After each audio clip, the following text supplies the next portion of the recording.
IPT perlu menilai semula ketidakpadanan pekerjaan graduan, iaitu ada mengatakan nisbah sekarang graduan setiap 6 orang hanya 1 orang saja yang mendapat pekerjaan.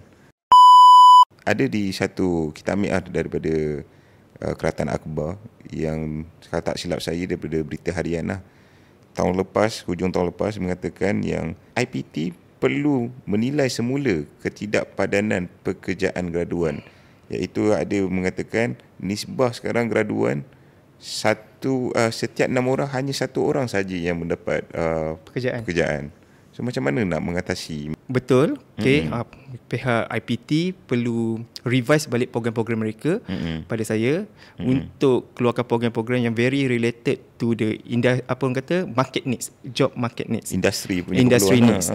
Contoh macam AI, teknologi, computer forensik. Kena gubal balik kan? Kena gubal balik. Itu betul satu hal. Dan yang paling pentingnya bukan pasal program tu.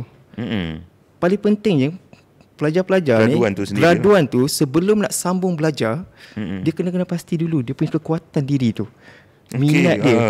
Okay? Sebab saya cakap benda ni sebab berlaku pada kawan-kawan saya juga. Okay, belajar lain, kerja lain.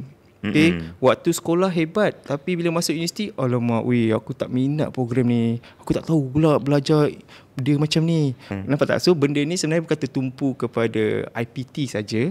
Okay, individu sendiri pun sebenarnya dia kena tahu. Okay, sebab itulah saya selalu bagi tips. Okay, sebelum kemasukan ke universiti, perkara yang paling penting diorang kena tahu, kenali personality dan kemampuan diri.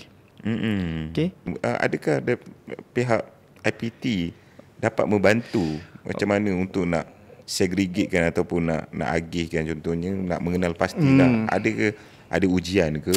Okay. Baik, dari pihak universiti kami memang ada buat satu engagement activity lah.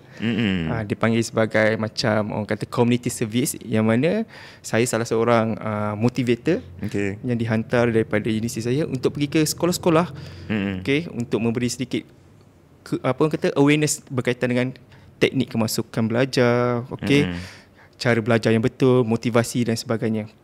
So kat situ kami, macam saya sendiri pun saya bagi tahu, dia bukanlah kalau untuk pengetahuan Tuan Haji, sebenarnya pihak sekolah dia dah buat dah satu ujian psikologi dan sebagainya. Tapi cuma kami datang untuk memberi lebih spesifik